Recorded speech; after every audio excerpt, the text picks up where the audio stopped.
It is feared that the Prime Minister has drowned. A great search is being made for Mr. Holt off PORTSEA, Victoria. However, no official announcement has been made as to the fate of the Prime Minister. Mr. Holt went for a swim shortly after noon with a friend, Mr. Alan Stewart, a quarantine officer from the Melbourne suburb of Armidale. They swam out into heavy surf on the ocean side of the Mornington Peninsula. Mr. Stewart told police he saw the Prime Minister dive, but he failed to resurface. Mr. Stewart said he made a short search before sounding the alarm. For the details available so far, we cross to ABC News in Melbourne.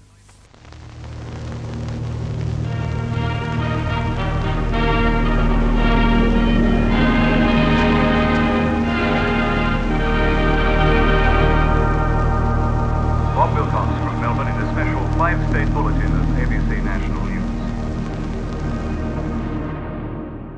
Dozens of police, search and rescue squads and divers have been rushed to the area and have been searching since 2 o'clock. Light craft have been braving the heavy seas near PORTSEA and several aircraft have been in the air constantly. Officials say the sea search is hampered by heavy rolling seas. The Prime Minister's wife was in Canberra when she heard the news that Mr. Holt was missing in the sea off PORTSEA. A special aircraft was made available and immediately Mrs. Holt took off for Melbourne. She arrived at Essendon Airport about 4:30 this afternoon. First off the aircraft was Mr. Tony EGGLETON, the Prime Minister's press secretary. Newsmen were kept well clear of the aircraft as Mrs. Holt stepped onto the tarmac. The Prime Minister's brother-in-law, Mr. F.V. Holmes, was among those to meet Mrs. Holt at Essendon. Mrs. Holt immediately transferred to a Commonwealth car and set off for PORTSEA. The car was given a police escort for the journey of almost 70 miles. We're over the area off the back beach at Point Lonsdale, about 70 miles from Melbourne. Behind it is the Commonwealth Quarantine Station and the Officers Training College. Beyond that, the township of Sorrento. There's quite a crowd on the beach. The Port Phillip pilot boat, the RIP, is patrolling about half a mile further out, outside the breakers. The tide is almost out now, but even so, the waves are 6 to 8 feet high. Outside the breaker line, the water drops sharply to a depth of about 60 feet. One small rescue boat has overturned. There it is, just in the waves, crashing over it. And we've just heard on the pilot's radio that the occupants were rescued.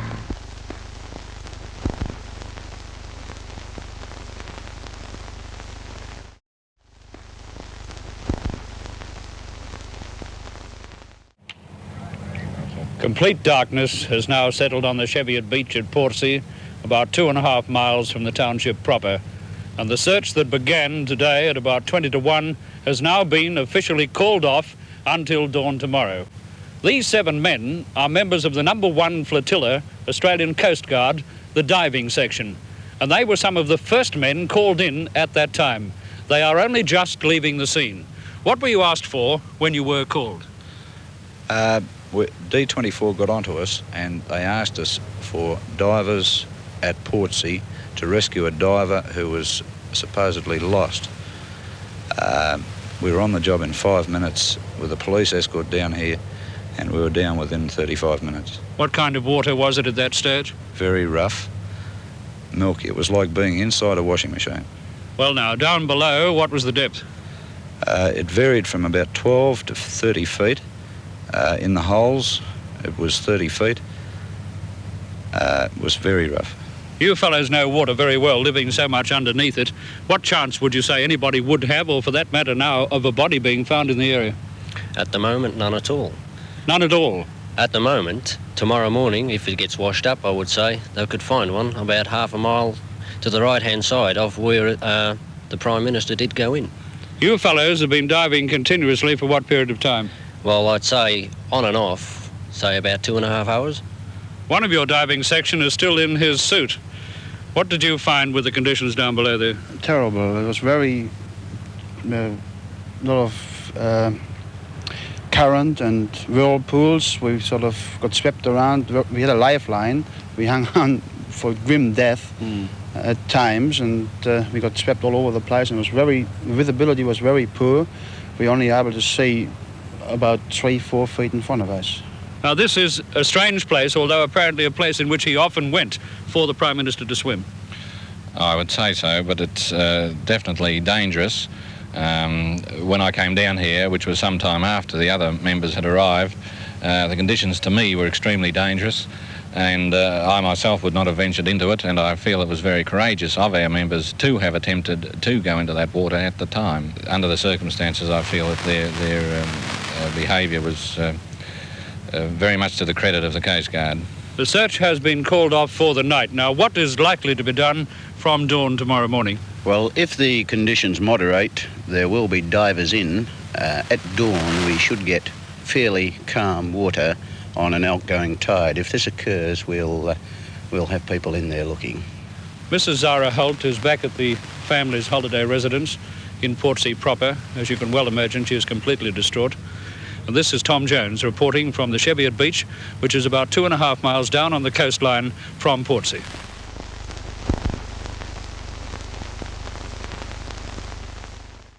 There has been no significant overnight development here at PORTSEA. The weather has been frightful, with torrential rain driven by a howling gale. Out in this were 25 to 30 soldiers in small parties covering the base of the cliff from an area about London Bridge round into Port Phillip Bay, a distance of about 6 miles of coast. The accent of the search has changed. There is now a firm realisation that there is no hope of finding Mr. Holt alive. All tracks on the tangled shore have been doubly checked by the troops, and now the search is being concentrated in the water and along the beaches. With me here I have Colonel Bennett of Southern Command, Major Mike Hudson of the RAN, and Commander Hudson of the RAN, and Major Trevor Phillips of the School of Signals, who was in charge of the overnight troops. But before we talk to them, I'll just reset the situation here on the map. Point Nepean, Port Phillip Bay, Bass Strait. This is the area, Cheviot Bay, where Mr. Holt disappeared. Up till now, apart from a general search along the whole coast, the bias has been down this way to the east towards Cape Schanck. Now it is tending, on expert advice, to go this way to the west towards the Rip. Colonel Bennett, could you advise us on why this change has taken place? Well, this is primarily on information we've received from the Navy. However, before Commander Hudson speaks on that point, we are working in this area and will concentrate today with parties on the beach, and now, again, since we have daylight, parties back on the cliff tops for added advantage from the point of view of sighting, and we will continue to work around into Port Phillip Bay. At the same time, we are introducing this morning, as from first light, which was about 4 o'clock this morning, parties working from Queenscliff. They will work from Queenscliff around to the Point Lonsdale Lighthouse, and already we have helicopters out in the bay and working along this particular section of coast which you mentioned. For the benefit of our interstate viewers, would you describe where Queenscliff is in relation to this? Queenscliff is across, off the top of this map, on the opposite side of what is generally known as the Rip, which is the entrance to Port Phillip Bay. A distance of what, some 5-6 miles across, mate? Roughly, yes. Across very turbulent water, and on that point at Queenscliff we have the Army Staff College, and it's from there that we're drawing the troops this morning. And we're also patrolling with helicopters in that area. The fact that we've reduced the numbers slightly certainly means no diminution of effort.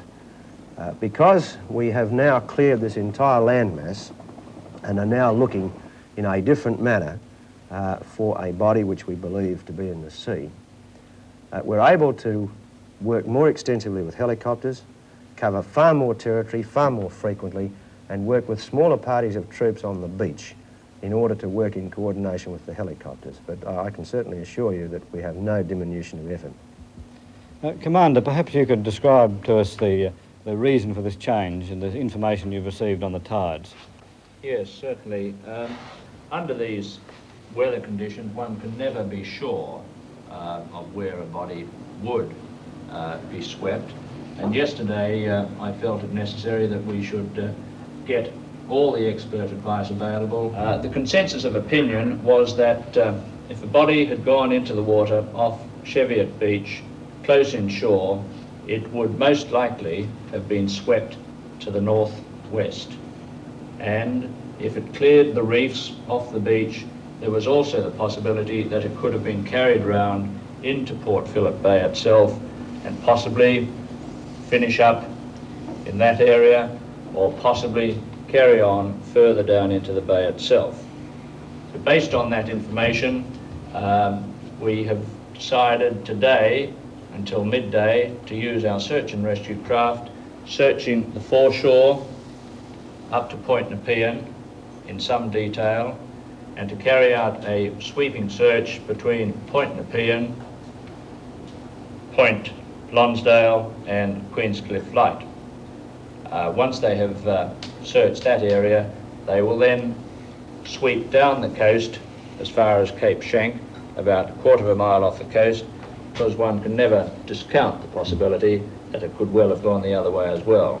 Are any more naval vessels being called in? Yes, the Snipe, which is a coastal minesweeper, is due down late tonight, early tomorrow morning, and we will utilise that off the coast to search an area between about 1 and 3 miles off the coast, between Barwon Heads and Cape Schanck, and it will also be used as a rescue vessel for the helicopters, which will be operating off the land. Further out now. They'll be moving further out. They will be moving further out.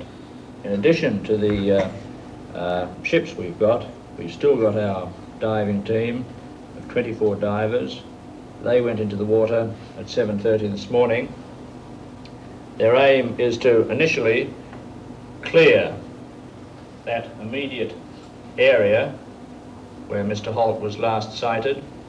Once they have ascertained that he has not been caught in any of the rocks there, they will move up the coast as far as the Rip, searching in great detail with the police divers, and they will then continue searching down to the southeast.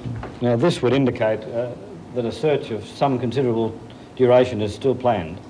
I think for some days, yes. Thank you, Commander. Major, I can see you luxuriating in our television lights and getting warm again. It's magnificent. Could you describe briefly just what the situation was outside last night? Well, very briefly, it's probably the coldest that I've ever struck this peninsula in December, since having been a resident on and off down here since 1953. It was very, very cold, it was very wet, and the wind was real gale force, especially on in the Bass Strait side of the peninsula. Not so bad on the Point Nepean, Port Phillip Bay side, because we had some protection. But did you have to pull the troops off the search at any time? Not off the search. We did have to pull them back off the beach at stages. The surf was really rolling in last night, and had to push men back off the sand up into the rocks to make sure that they weren't drenched from the sea as well as from the rain. And the rain, how heavy was it from just pure wetting? Well, I'd say that 5 seconds exposure at most times was enough to get you fully soaked. And how long did this last? Was it pretty well all night? On and off all night. It was very gusty. I'd say that on for 5 minutes, off for 5 minutes, pretty well all night. Thank you, gentlemen. Well, that is the situation here at PORTSEA. We'll be back with the press conference at 9:30. Peter Baster for ABC National News, returning you to the studio. We all seem to assume now that there is no hope of finding the Prime Minister alive.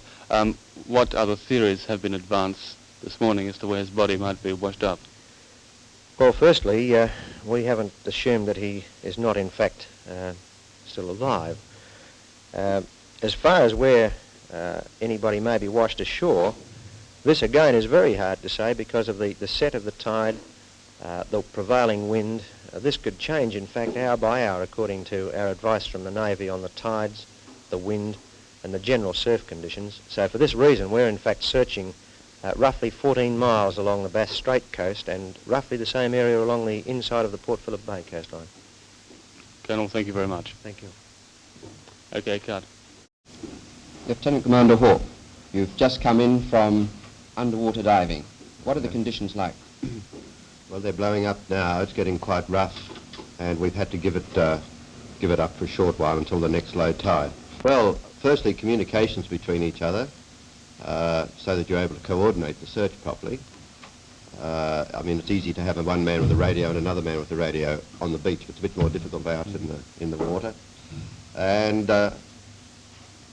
secondly, probably simply that the turnover of men, you know, they get tired very quickly in these diving conditions. How long can a man last under the water? Well, normally he can last for an hour and a half, up to an hour and a half with the special equipment that's been brought down from Sydney. But in these conditions, it gets tired a bit more quickly than that. How quickly? Or perhaps half an hour, three-quarters of an hour, it varies depending on the man. How many Navy men have you got diving? Altogether, there are about 38 here. A mixture of regular Navy and reserve divers, and a mixture of specialist divers in the Navy, and also fellows who just do diving as one of their jobs in the Navy. We've noticed the currents seem bad. Do they feel bad when you're in the water? Oh yes, very bad. You can feel them up to 4 knots here. Yes, very, very strong. They pretty buffet you around. Yes, they do indeed, yes. In fact, they tear their hands to pieces. Yeah. Lieutenant Commander Hawke, thank you very much. Good. Before returning you to the studio, a reminder that in a few minutes, the National Press Conference.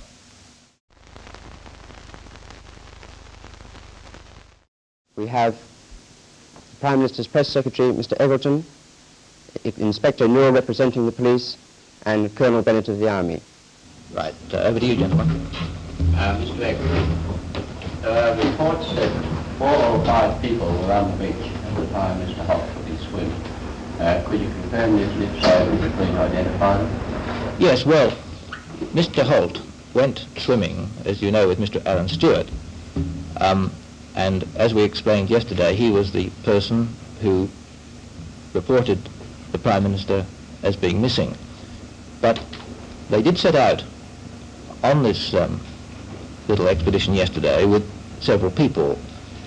There was a neighbour of the Prime Minister's, a Mrs. Gillespie, her daughter, and another friend.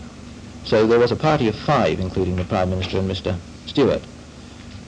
Only Mr. Stewart and the Prime Minister went into the water. And as I say, the key person in the search was clearly Mr. Stewart, who entered the water, experienced the conditions, and subsequently reported the matter to the police. Did these other persons actually see the Prime Minister go in the water and sink and disappear? As I understand it, they were some distance behind the 2 swimmers who strode ahead to go swimming, but I can't speak for the 2 younger people, but certainly Mrs. Gillespie saw the incident. Will any of these people be available for interview?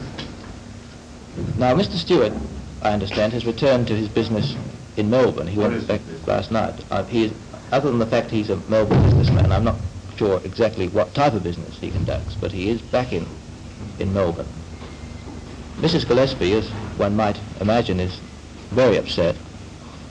I will see her this morning and see how she is feeling, but I certainly will get from her an account of what she witnessed, and if she herself doesn't feel up to seeing the press today, I will certainly give you her account later in the day. I would think that perhaps if we had another gathering here at your convenience, but perhaps early this afternoon, maybe. I would think that perhaps if we had a meeting early this afternoon and then perhaps another one at the end of the day. What about 2 p.m.? That's acceptable to me if it suits everyone else. Did Mr. Stewart make any statement to the police? Will that be available? He has made a statement to Frankston CI branch. You gentlemen will appreciate that I have done the coordination for the rescue aspects. It has not been possible for me to interview personally the people concerned, but I understand from Superintendent Hill, the detective, that Frankston have interviewed Mr. Stewart and have obtained a statement for him. I'm afraid that the release of any statement would remain with Superintendent Hill. Mr. Eggleton, has Mrs. Holt yet given up hope of the Prime Minister being found alive? I think clearly all of us close to the PM are still hanging on to a shred of hope, but as time goes on it clearly is diminishing. But she is remaining extremely calm in the circumstances and has remained composed throughout. The shoe that was found on the beach this morning, have we found the owner of that yet? We haven't found the owner, but we have positively identified as not belonging to the Prime Minister. Any deadline been put on the length of time for the search? I think this is rather one for the police than myself, but as I understand it, will certainly go on all day today and no doubt even longer. So.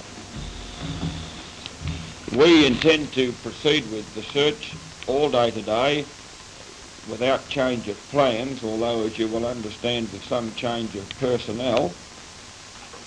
As to tomorrow and succeeding days, this will depend very much on the outcome of a conference which will be held, I am sure, under very similar circumstances as a conference was held last night. Inspector Newell, if this shred of hope were to in fact be true, that the Prime Minister is still alive, where could he possibly be? Where could he have been washed ashore? Well, this depends in some measure, and in good deal measure, on the set of the currents. We've gone by helicopter as far away as Cape Shank and even past that. We've gone substantially around the bay. We've had a helicopter down to Anglesey, backwards and forwards 2 or 3 times on each leg of the run. This, of course, covers much more ground than any foot party could cover. It can get in behind, you know, into what you might call obscure places where it's too steep, and you know what the cliffs are like at Cape Shank. You can't get foot parties down on the beach in every location.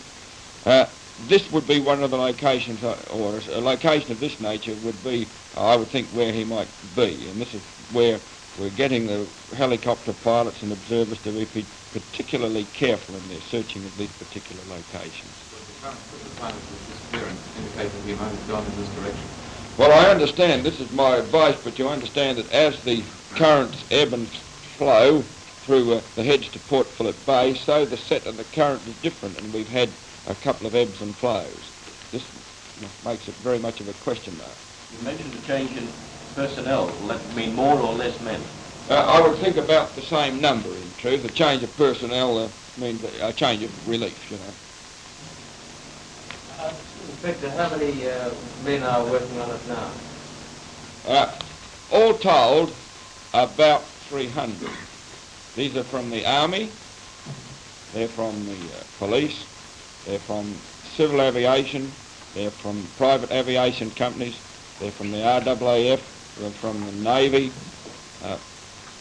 they're from the St John Ambulance Brigade, and they're from the local fire brigade. In addition, of course, there are some willing citizens. There are all these people. It's a bit difficult, but I agree with the estimate which has been made of 300. Inspector, there's been quite a deal of search going on by divers in the main hole in the rock shelf. Has it now been, or is it now the opinion that he could not possibly be there? There has been this hole in the shelf has been the subject of substantial search. I think we can say that we're fairly satisfied, but there are a couple of more holes which were found and which I understand are minor but have still to be probed. The end of slack water and the return of the tide and the conditions which blew up prevented these being searched. We don't hold out very much hope, but nevertheless there are a couple of locations which still remain to be searched in this particular area. Eggleton, what is the position politically now? Well, I don't feel very qualified at this moment to express a view on this. Clearly, nothing can or will happen until the point of time is reached when we decide there is no further hope. And so I think I would like to be excused saying anything further on it at this time.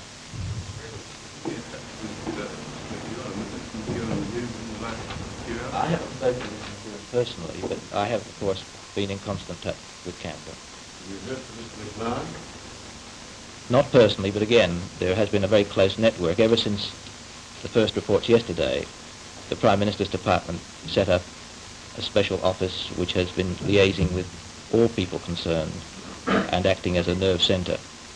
Is any calls from overseas leaders to PORTSEA itself? Not to PORTSEA itself. They've been coming into Canberra. Mr. Eggleton, there's been some surprise expressed overseas, I believe, that the Prime Minister should have been allowed to go swimming in these circumstances.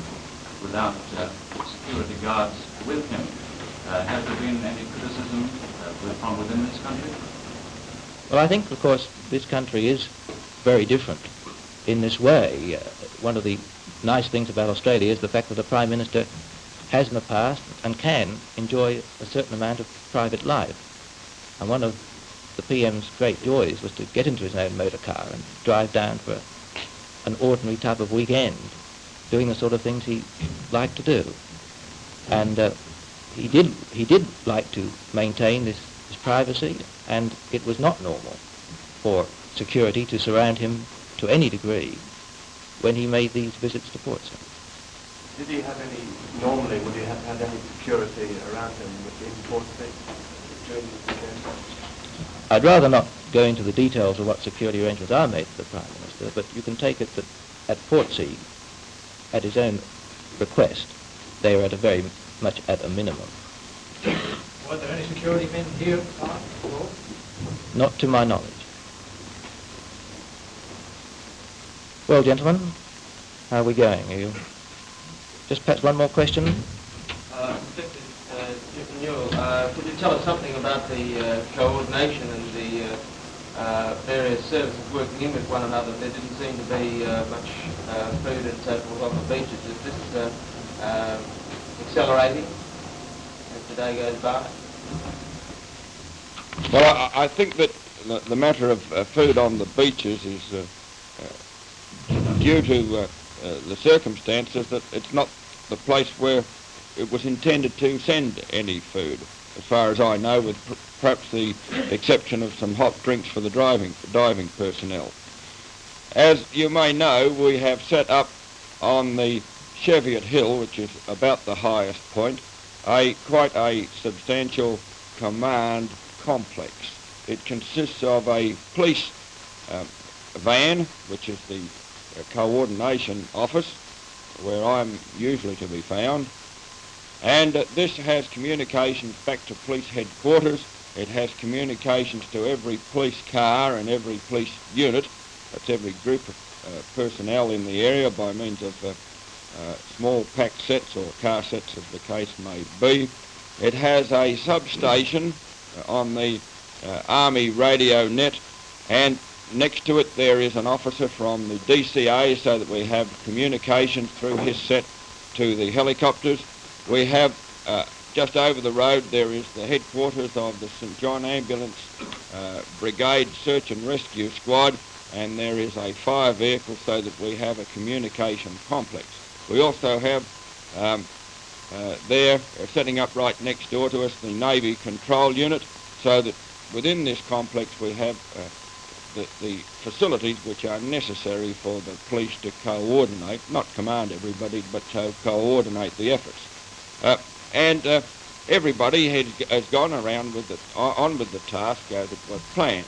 On the beach, under the coordination of the naval officer in charge, the divers have done their professional and intricate searches in accordance with their well-known techniques.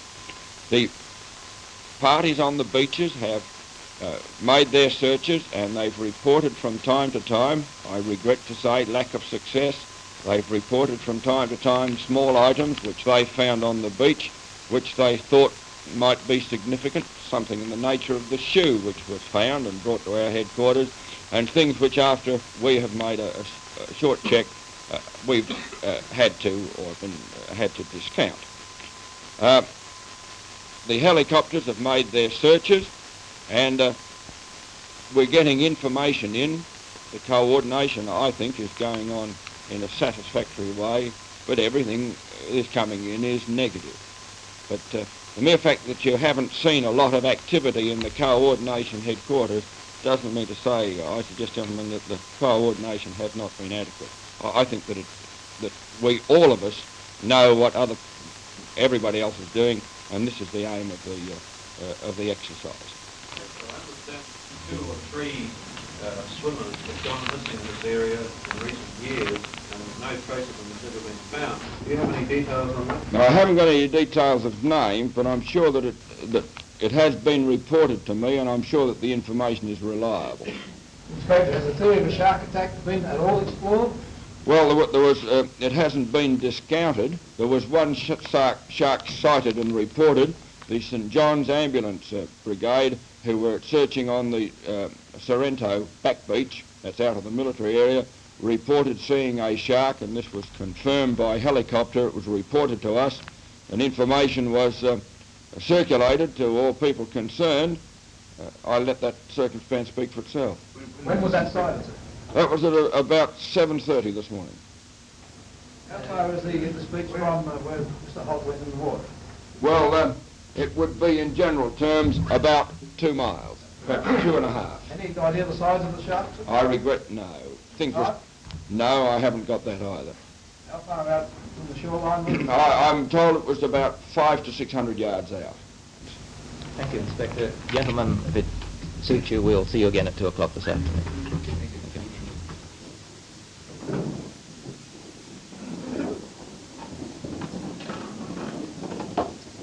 Well, that's the situation. ABC National Television, Radio and television will bring you further details, flash any important developments. In the meantime, we'll have full details on regular bulletins. Brian Peck reporting for ABC National News and returning you to the studio in Melbourne.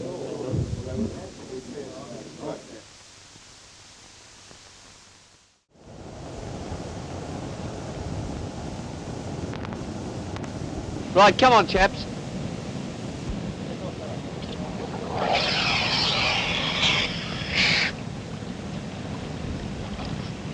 Bill. Well, what's it like? Well, it's a bit dirty. The great danger here is the rocky platforms. The water rises up over them with the rising tide and pours back into those gutters.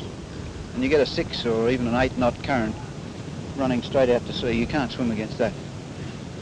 What about the problem of kelp, Phil? Yes, fair amount of kelp there, though it's not a great problem. It's fairly slimy and slides off you. If you do get caught in it, you've just got to take it easy and slowly work your way out of it rather than fighting against it. Would it be so bad, the kelp down there, that it's possible a body could be caught? No, I don't think so. Most unlikely. In other words, the current's running too strongly down there, it would be cleared. It would be cleared, it'd just wash away from it. What do you think about the conditions yourself here for swimming? Under ideal conditions it's quite safe, but most certainly in rough conditions it's quite dangerous. It's only at certain stages of the tide that you get this water pouring off the ledges, and all skin divers should know this. Most of them do. I'm sure the Prime Minister would. That the surf runs out very fast. This is a good spot for skin divers? For skin diving, yes, you've got excellent country dropping straight off a ledge into fairly deep water, and plenty of small caves underneath the water where there's fish. This is a good spot. This is another point I was going to bring up, caves. Many of them down there? Oh, quite a few holes under the ledges. Nothing that should hold a body for any length of time over a 6-hour tide period, though. Clear?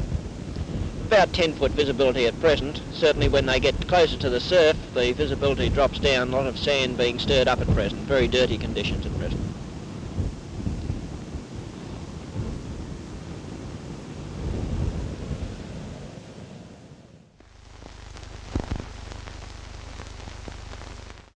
I would like to start the conference with a question to you, Mr. Eggleton. Is it likely that President Johnson will come down here to Portsea? I know it's been reported now that President Johnson is coming to Australia. In fact, at this moment, I don't have an official account of this from Canberra. There are press reports so far, I think, coming in from Washington, although I'm told from Canberra that we do believe it, even on the official level, it is highly likely, but when I last spoke to them, we didn't have, at that time, an official message in. As far as coming to Portsea itself is concerned, I really don't know. This is something we'll just have to wait and see. I've got no information on that particular point. Does this mean that either in Canberra or Portsea we can expect a flock of Secret Service men? Well, we all know, I think, the sort of arrangements that surround a president travelling both at home and overseas. We understand Mrs. Gillespie and Mr. Alan Stewart will be going down to the beach to be in the exact spot where they were standing when Mr. Holt disappeared.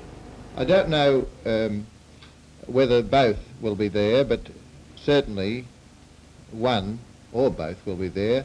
And I would only ask again the same thing that Mr. Eggleton asked you yesterday when it was known that Mrs. Holt was coming down here. I'm sure Mrs. Gillespie will be upset too, and I would ask you pressmen to refrain from asking her any questions. I think at a later date, perhaps when she's more composed, she may be in a position perhaps to give you some statement. You know what time this will be? I don't know, but I would assume that in order to have some photograph of the scene, it would be at low tide. Otherwise, photographs wouldn't reveal very much except a lot of surf.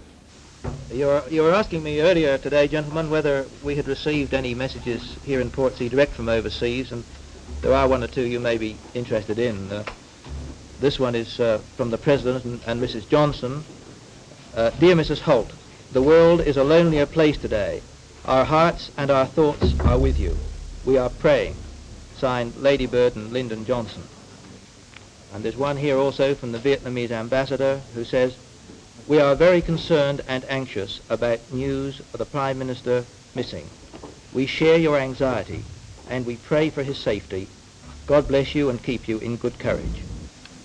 And there's one also from the Italian Foreign Minister, Mr. Fanfani, deeply shocked by distressing news, and express on behalf of the Italian government sincere sympathy to you and all your family. And from Sir Charles and Lady Johnson, the British High Commissioner, although we have not abandoned hope, we want you to know how deeply we feel for you, your family, and Australia at this anxious time.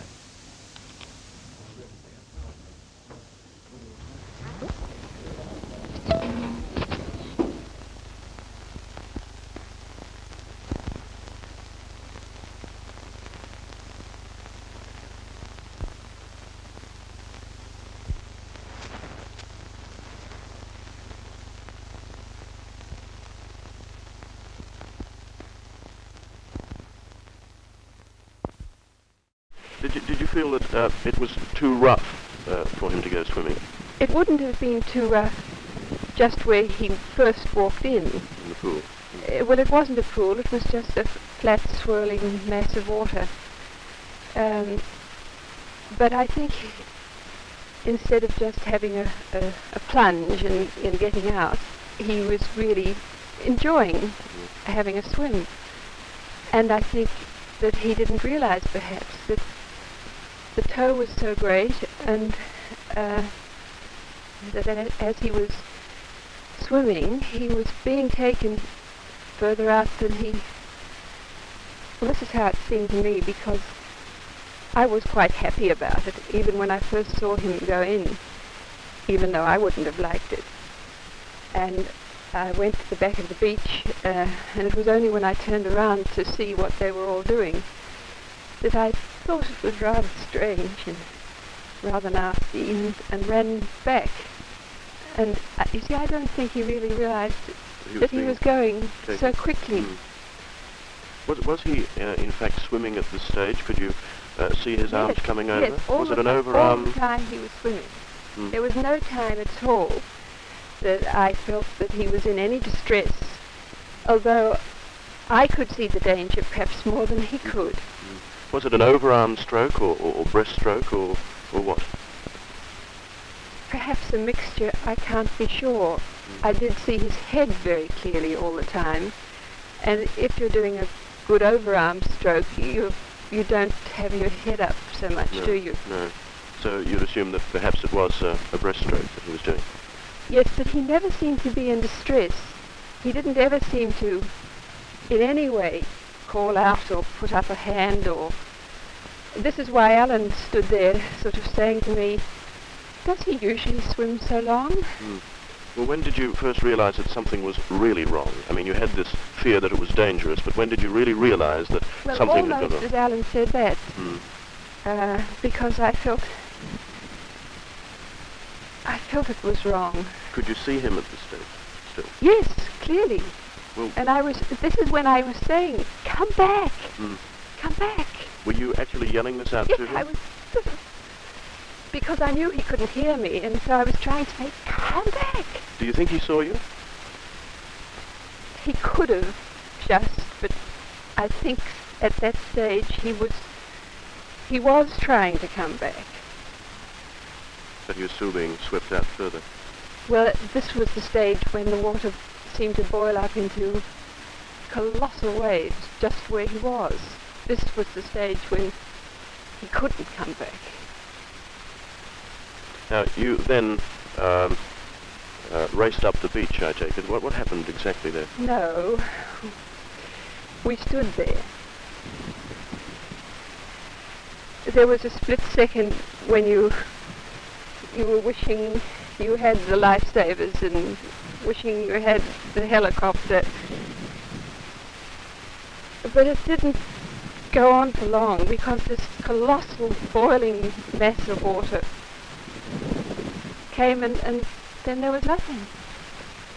There was nothing anyone could have done.